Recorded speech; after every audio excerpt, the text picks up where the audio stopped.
പിതാവിന്റെയും പുത്രന്റെയും പരിശുദ്ധാത്മാവിന്റെയും നാമത്തിൽ ആമേൻ. എൻ്റെ പ്രിയപ്പെട്ടവരെ, ഡിസംബർ 21 ഞായറാഴ്ച. അമ്മേ പരിശുദ്ധ അമ്മേ, അമ്മേ പരിശുദ്ധമേ, ദൈവമാതാവേ, കൃപാസനത്തിലൂടെ ഞങ്ങളുടെ ദേശത്തിനും അമ്മ മധ്യസ്ഥം തേടി തന്ന എല്ലാ അനുഗ്രഹങ്ങൾക്കും കൃപകൾക്കും ഞങ്ങളിപ്പോൾ ഹൃദയം നിറഞ്ഞ നന്ദി പറയുന്നു.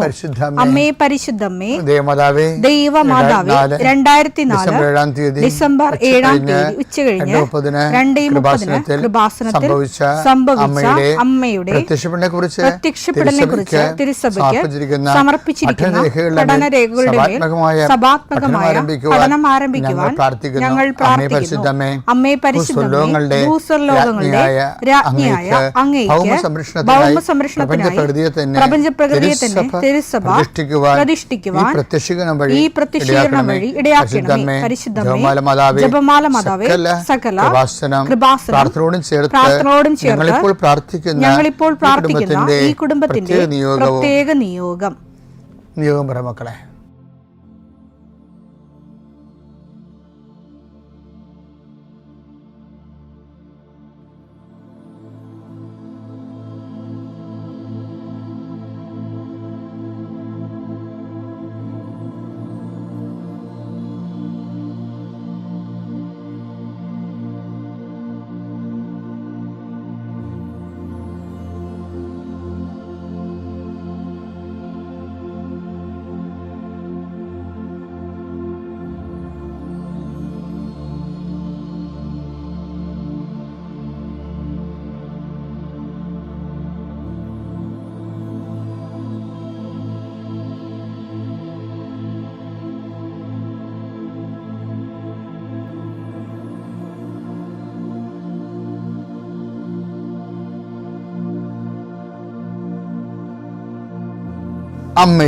അമ്മയുടെ പ്രത്യക്ഷീകരണത്തിന്റെ ഈ അനുഗ്രഹവേളയിൽ ഞങ്ങൾക്ക് സാധിച്ചു തരുവാൻ കനിയണമേ. ആമേൻ. വിശ്വാസ പ്രമാണം. സർവശക്തനായ പിതാവും ആകാശത്തിന്റെയും ഭൂമിയുടെയും സൃഷ്ടാവുമായ ദൈവത്തിൽ ഞാൻ വിശ്വസിക്കുന്നു. അവിടുത്തെ ഏകപുത്രനും ഞങ്ങളുടെ കർത്താവുമായ ഈശോമിശിഹായിലും ഞാൻ വിശ്വസിക്കുന്നു. ഈ പുത്രൻ പരിശുദ്ധാത്മാവിനാൽ ഗർഭസ്ഥനായി കന്യകാമറിയത്തിൽ നിന്ന് പിറന്ന് പൊന്തിയോസ് പീലാത്തോസിന്റെ കാലത്ത് പീഡകൾ സഹിച്ച് കുരിശിൽ തറയ്ക്കപ്പെട്ട് മരിച്ച് അടക്കപ്പെട്ട് പാതാളങ്ങളിൽ ഇറങ്ങി മരിച്ചവരുടെ ഇടയിൽ നിന്ന് 3-ാം നാൾ ഉയർത്ത് സ്വർഗത്തിലേക്ക് എഴുന്നള്ളി സർവശക്തിയുള്ള പിതാവായ ദൈവത്തിന്റെ വലതുഭാഗത്തിരിക്കുന്നു. അവിടെ നിന്ന് ജീവിക്കുന്നവരെയും മരിച്ചവരെയും വിധിക്കുവാൻ വരുമെന്നും ഞാൻ വിശ്വസിക്കുന്നു. പരിശുദ്ധാത്മാവിലും ഞാൻ വിശ്വസിക്കുന്നു. വിശുദ്ധ കത്തോലിക്കാ സഭയിലും പുണ്യവാന്മാരുടെ ഐക്യത്തിലും പാപങ്ങളുടെ മോചനത്തിലും ശരീരത്തിന്റെ ഉയർപ്പിലും നിത്യമായ ജീവിതത്തിലും ഞാൻ വിശ്വസിക്കുന്നു. ആമേൻ. സ്വർഗ്ഗസ്ഥനായ ഞങ്ങളുടെ പിതാവേ, അങ്ങയുടെ നാമം പൂജിതമാകണമേ. അങ്ങയുടെ രാജ്യം വരണമേ. അങ്ങയുടെ തിരുമനസ് സ്വർഗത്തിലെ പോലെ ഭൂമിയിലും ആകണമേ. അന്നു വേണ്ടുന്ന ആഹാരം ഇന്ന് ഞങ്ങൾക്ക് തരണമേ. ഞങ്ങളോട് തെറ്റ് ചെയ്യുന്നവരോട് ഞങ്ങൾ ക്ഷമിക്കുന്നത് പോലെ ഞങ്ങളുടെ തെറ്റുകൾ ഞങ്ങളോടും ക്ഷമിക്കണമേ. ഞങ്ങളെ പ്രലോഭനത്തിൽ ഉൾപ്പെടുത്തരുതേ, തിന്മയിൽ ഞങ്ങൾ രക്ഷിക്കണമേ. ആമേൻ. നന്മ നിറഞ്ഞ മറിയമേ, സ്വസ്തി. കർത്താവ് അങ്ങയുടെ കൂടെ സ്ത്രീകളിൽ അങ്ങ് അനുഗ്രഹിക്കപ്പെട്ടവളാകുന്നു. അങ്ങയുടെ ഉദരത്തിൻ ഫലമായി ഈശോ അനുഗ്രഹിക്കപ്പെട്ടവനാകുന്നു. പരിശുദ്ധ മറിയമേ, തമ്പുരാന്റെ അമ്മേ, പാപികളായ ഞങ്ങൾക്ക് വേണ്ടി ഇപ്പോഴും ഞങ്ങളുടെ മരണസമയത്തും തമ്പുരാനോട് അപേക്ഷിക്കണമേ. ആമേൻ. കർത്താവിന്റെ ഉന്നതമായ നാമത്തിന് സ്വസ്ഥം ചെയ്യുന്നു. കർത്താവിന്റെ വിശുദ്ധ പൗരോഹിത്യത്തെ മഹത്വപ്പെടുത്തണമേ. കർത്താവ് സഭയിലുള്ള സാന്നിധ്യം പ്രകടമാക്കണമേ. 39 വർഷം ഞാൻ അർപ്പിച്ച കൃപാനയുടെ യോഗ്യതയായി കൃപാസ്ഥാന ജീവനോടെ പ്രത്യക്ഷപ്പെട്ട മാതാവിൻ്റെ മധ്യസ്ഥത്തിലെ ഈശോനാമത്തിൽ പ്രാർത്ഥിക്കുന്നു. മാതാവേ, ഒത്തിരി ആഗ്രഹിച്ചാണ് രാവിലെ എഴുന്നേറ്റ് വരണ മക്കൾ. അവരുടെ രോഗങ്ങളെ നീ ഏറ്റെടുക്കണമെന്ന് പ്രാർത്ഥിക്കുന്നു.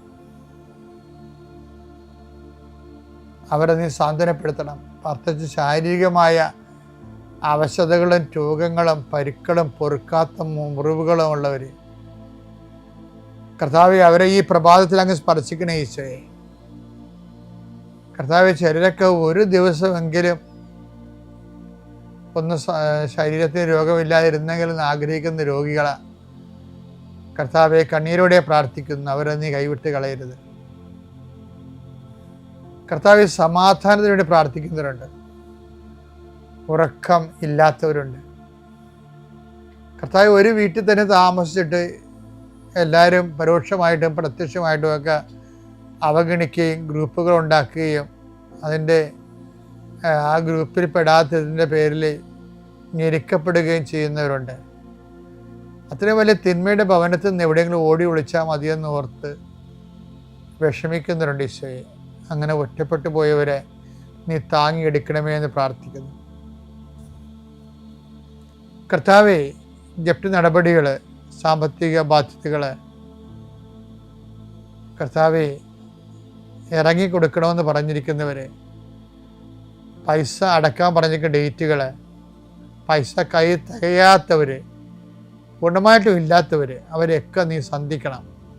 കർത്താവേ, ഞങ്ങൾ 39 വർഷം അർപ്പിച്ച കുർബാനയുടെ യുഗതിയെ കൃപാസ്ഥാനത്താരെ ജീവനോടെ പ്രത്യക്ഷപ്പെട്ട മാതാവിൻ്റെ മധ്യസ്ഥത്തിൽ ഉടമ്പടിയെടുത്ത് പ്രാർത്ഥിച്ച 10,000-കണക്കിന് മക്കൾ നടത്തിയ രാത്രിയും പകലും മഴയത്തും വെയിലത്തും നടത്തിയ പരിശുദ്ധ പ്രവർത്തനത്തിൽ യോഗ്യതയായി കർത്താവെ, കൃപ കുറഞ്ഞിട്ടുള്ള മക്കൾ ഈ പ്രാർത്ഥന കൂടുമ്പോൾ അവരുടെ കഴിവ് കൊണ്ടോ സ്വാധീനം കൊണ്ടോ ഇതിന് തീരുമാനം ഉണ്ടാകത്തില്ല എന്ന് അവർക്കറിയാമായിരുന്നിട്ട് ആരും ഞങ്ങളെ സഹായിക്കും, ആരെങ്കിലും കർത്താവ് നീ എന്നെ അയക്കണമേ, ആരെങ്കിലും ഞങ്ങളുടെ കുടുംബത്തിലേക്ക് അയക്കണമേ, ബന്ധുക്കളോ സ്വന്തപ്പെട്ടവരോ ആരും ഇല്ലല്ലോ, ഇടപ്പോക്കാരും കാണുന്നില്ലല്ലോ, ആരെങ്കിലും അയക്കണമേ കർത്താവേ, മാതാവേ, നിൻ്റെ ദൂതയായി ആരെങ്കിലും ഈ വിഷയത്തിൽ അയക്കണമേ എന്ന് പ്രാർത്ഥിക്കുന്ന മക്കൾക്ക് ഇന്ന് 12 മണിക്കുള്ളിൽ ആളെ കിട്ടാൻ പരിശുദ്ധ ദേവമാതാവിൻ്റെ മധ്യസ്ഥയിൽ പ്രാർത്ഥിക്കുന്നു. പരീക്ഷ കുഞ്ഞുങ്ങൾ, പരീക്ഷ എഴുതി കഴിഞ്ഞവർ, നല്ല റിസൾട്ട് പ്രതീക്ഷിക്കുന്നവർ, കർത്താവ്, അവസാനത്തെ പരീക്ഷയ്ക്ക് എഴുതിയിട്ട് ഇനി എഴുതാൻ കാശുമില്ല, എഴുതി പരീക്ഷ എഴുതി നാണം കെട്ടവരുണ്ട്. ഈശോയെ, CA പരീക്ഷ പോലുള്ള പരീക്ഷകൾ 9ഉം 10ഉം ഒക്കെ എഴുതി അവർക്ക് തന്നെ നിക്കക്കളിയില്ലാതിരിക്കുന്നവരുണ്ട്. അവരെ ഈ ഒറ്റ പ്രാർത്ഥന കൊണ്ട്, അവരുടെ കഴിവല്ല, ഉടമ്പടി പ്രവർത്തിക്കേണ്ട മനുഷ്യൻ്റെ കഴിവിലല്ല, not by merit but by ഗ്രേസിലാണ്. ആ ഗ്രേസിൻ്റെ ശക്തി യേശുക്രിസ്തുവിൻ്റെ വിശുദ്ധ രക്തത്തിൽ നിന്നാണ് കൃപയുണ്ടാകണമെങ്കിൽ അത് കർത്താവിൻ്റെ സൗജന്യ ദാനമാണെന്ന് മനസ്സിലാക്കിക്കൊണ്ട് കർത്താവിൻ്റെ കൃപയുടെ ശക്തിയാൽ നിൻ്റെ എല്ലാ അപാകതകളും, എല്ലാ പരിചയക്കുറവുകളും, എല്ലാ പരാധീനതകളും പോരായ്മകളും യേശുനാമത്തിൽ പരിഹരിക്കപ്പെടുകയും നീ യേശുനാമത്തിൽ സൗഖ്യപ്പെടുകയും യേശുനാമം സമാധാനപ്പെടുകയും ചെയ്യട്ടെ. നിത്യപിതാവും പുത്രനും പരിശുദ്ധാത്മാവായ സർവേശ്വര എന്നേക്കും ആമേൻ. ഇന്നൊരു രസമുണ്ടായേ. ഇന്നലെ ഞാൻ അൾത്താറയിൽ നിന്നപ്പോൾ എല്ലാ ദിവസവും ഞാൻ ആൾക്കാരെ കാണുമല്ലോ. അപ്പോഴേ ഈ നടുവൊക്കെ കുടിഞ്ഞ് ആൾക്കാർ താങ്ങിക്കൊണ്ട് വരുന്ന ആൾക്കാരുണ്ടല്ലോ, അവരെ കണ്ടപ്പോൾ എനിക്ക് പ്രത്യേക കരുണ തോന്നിയവരോട് ഞാൻ അവരുടെ കാര്യം ആദ്യം സാധിച്ചു കൊടുത്തു. അവരെ കാര്യമായിട്ട് പരിഗണിച്ച് അവർ സൈത്ത് പൂശി ഈശോയുടെ നാമത്തിൽ പ്രാർത്ഥിച്ച് അവർ നിർത്തി കഷ്ടപ്പെടുത്താതെ പറഞ്ഞു വിട്ടു. അപ്പം എൻ്റെ ഉള്ളിലൊരു ചിരി വരുന്നുണ്ട്. അത് ഞാൻ എന്നെ തന്നെ ആക്ഷേപിച്ചതാണ് ശരിക്കും. കാര്യം ഈ കൃപാസനത്തിൽ ആൾക്കാരുടെ തിരക്ക് കാരണം ഞാൻ എല്ലാവരും ഒരുപോലെയാണ് പരിഗണിച്ചു പോണത്. ചില ആൾക്കാരെ പ്രത്യേകിച്ച് അങ്ങനെ പരിഗണിക്കരുത്. കാര്യം വെച്ച് കഴിഞ്ഞാൽ വിഷയം എന്ന് പറഞ്ഞാലേ,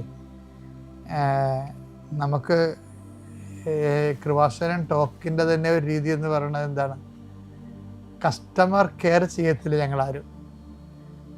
കൃപാസനത്തിൽ വന്ന് എനിക്ക് മനസ്സിലാവും, ഈ ബിസിനസ് സെൻറ്ററിലാണ് കസ്റ്റമർ കെയർ നടത്തുന്നത്. അപ്പോൾ ആ ചേട്ടാ ഇരിക്കു ചേട്ടാ, സുഖമാണോ ചേട്ടാ, വെള്ളം വേണം കുടിക്കാൻ, ആ പോണവരെ അവരെ പിന്തിരിഞ്ഞുകൊണ്ട് അവരെ പാമ്പർ ചെയ്തുകൊണ്ട് നടക്കും. ഇങ്ങനെ ഒരു കെയർ നിങ്ങൾക്ക് കൃപാസനത്തിൽ കിട്ടത്തില്ല, എനിക്കറിയാമല്ലോ. പക്ഷേ അതിന് പകരം വേറെ ഒരു കെയർ കിട്ടും. അത് റഫായിട്ടുള്ള കെയറാണ്. എന്താണ് കാര്യം? കവനൻ കെയർ. കവനിൻ്റെ കാര്യത്തിൽ ഞങ്ങളൊരു കോംപ്രമൈസ് ചെയ്യില്ല. ചില ആൾക്കാർ വന്ന് ചോദിക്കും, ഈ ഉടമ്പടി എടുക്കാതെ അച്ഛനെ കാണാൻ വല്ല മാർഗവും ഉണ്ടോ എന്ന് ചോദിക്കുമ്പോൾ ചിലപ്പോൾ അവർ റഫായിട്ട് പറയും ഒരാൾ, ചേച്ചാ കൈ നനയൊന്നും മീൻ പിടിക്കണ്ട, വണ്ടി വിട്ടേക്കാൻ പറയും. അതിൻ്റെ ഞങ്ങൾ എന്താ ഉദ്ദേശിക്കുന്നത് വെച്ച് കഴിഞ്ഞാൽ, ആ കവനൻ്റ് എന്ന് പറയുന്ന ദൈവം എത്രയോ ജനങ്ങനത്തെ ലോകത്തുണ്ടായിരുന്നു. ഇതിനൊക്കെ ലക്ഷക്കണക്കിന് മനുഷ്യർ അത് അനുഭവിച്ചു. ഇന്നും എന്തുമാത്രം അക്രൈസ്തവരാണ് അൾത്താരയിൽ ഇന്നലെ കരഞ്ഞുകൊണ്ട് സാക്ഷ്യം പറയണ ദൈവത്തെ അനുഭവിച്ചിട്ട്. അതൊക്കെ ഓർക്കുമ്പോഴേ, അതായത് ഒരു ദിവസം ഇന്നലെ കിട്ടിയ ഒരു സാക്ഷ്യം എന്നറിയാമോ? അതായത് ഒരു ചേച്ചിയുടെ ഒരു പ്രധാനപ്പെട്ട വിഷയം, അവരിങ്ങനെ തുപ്പി തുപ്പി നടക്കും, ഭക്ഷണം കഴിക്കത്തുമില്ല. അപ്പോൾ അവരെ മെലിഞ്ഞ ആള് അൾത്താരെ പിടിച്ചു കൊണ്ടാണ് കൊണ്ടുവരുമ്പോൾ അവർ വന്നപ്പോൾ തന്നെ അവർ വീണ് കഴിഞ്ഞ ശേഷം അവർക്ക് ബോധം വന്നപ്പോൾ, അതാ മാതാവിൻ്റെ തിരുസേന വന്നപ്പോൾ അവർ ബോധം വന്നപ്പോൾ അവർ ഭക്ഷണം കഴിക്കാൻ തുടങ്ങി. അവർ ഭക്ഷണം കഴിക്കേണ്ട അവരുടെ മകൾ കരഞ്ഞുപോയി. കാര്യം മാസങ്ങളായി അമ്മ ഭക്ഷണം കഴിച്ചിട്ട്. അപ്പം അമ്മ ആ കെട്ടഴിച്ച് വിട്ട്. പക്ഷെ എന്നാലും തുപ്പൽ മാറുന്നില്ല. അൾത്താരയിൽ അവർ വരുമ്പോൾ അവർക്ക് വേറെ എന്തോ അസുഖമൊക്കെ പറഞ്ഞ് അൾത്താര വരികയാണെങ്കിലും, ഞാൻ സൈത്തെടുക്കുമ്പോൾ ഈശോ എന്നെ കൊണ്ട് അവിടെ തൊണ്ടയിൽ കുരിശിടാൻ പറഞ്ഞു. അങ്ങനെ ഞാൻ തൊണ്ടയിൽ കുരിശിട്ട്. അതോടുകൂടി അവളുടെ തുപ്പൽ നിർത്തി. എത്രയോ വർഷങ്ങളുടെ തുപ്പലാണ്, ഭക്ഷണം കഴിക്കാതെ. അപ്പോൾ ഇത് കാണുമ്പോൾ, ദൈവത്തിനെ അനുഭവിച്ച് കഴിയുമ്പോൾ ആ മകള് കരഞ്ഞുകൊണ്ടാണ് സാക്ഷ്യം പറയുന്നത്, കരഞ്ഞുകൊണ്ട്. അപ്പോൾ ഉടമ്പടി ഇതിനകം എത്രയോ ലക്ഷങ്ങൾ അത് യേശുവിനെ ആദ്യമായിട്ടും കണ്ടുമുട്ടുന്നവർ പോലും ദൈവത്തെ അനുഭവിക്കുകയാണ്. അപ്പം ദൈവത്തെ അനുഭവിക്കുമ്പോൾ ഞങ്ങളെപ്പോഴും ചെയ്യണത് എന്താണ്? ഞങ്ങൾ കസ്റ്റമറിനെ കെയർ ചെയ്യത്തില്ല, പക്ഷെ കവനൻ്റെ കെയർ ചെയ്യും. ആദ്യം നിങ്ങൾ ദൈവരാജ്യത്തെയും അതിനെ നീതിയെയും കുറിച്ച് തന്നെ അന്വേഷിക്കുക. അതാണ് കവനൻ കെയർ എന്ന് പറയുന്നത്.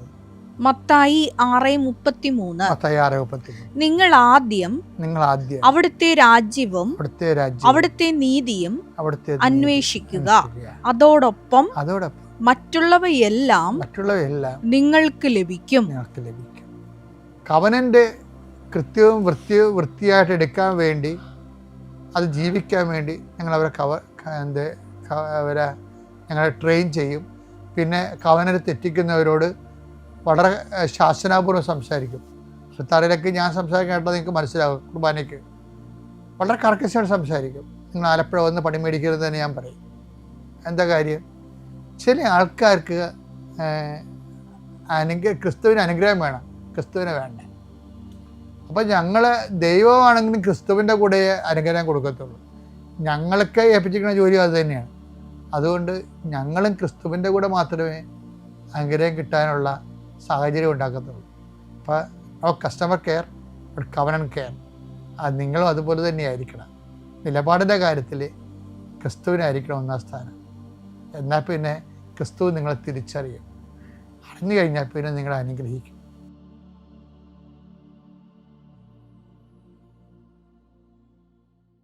അത്യപൂർവ ദൈവാനുഭവങ്ങൾ ഇനി നിങ്ങൾക്കും സ്വന്തം. ഈ യൂട്യൂബ് ചാനൽ ഇതുവരെ സബ്സ്ക്രൈബ് ചെയ്തിട്ടില്ലെങ്കിൽ ഇപ്പോൾ തന്നെ സബ്സ്ക്രൈബ് ചെയ്യുക. ഈ വീഡിയോ ഇപ്പോൾ തന്നെ നിങ്ങളുടെ സുഹൃത്തുക്കൾക്ക് ഷെയർ ചെയ്തുകൊണ്ട് കർത്താവിൻ്റെ പ്രേക്ഷിതരാകുക.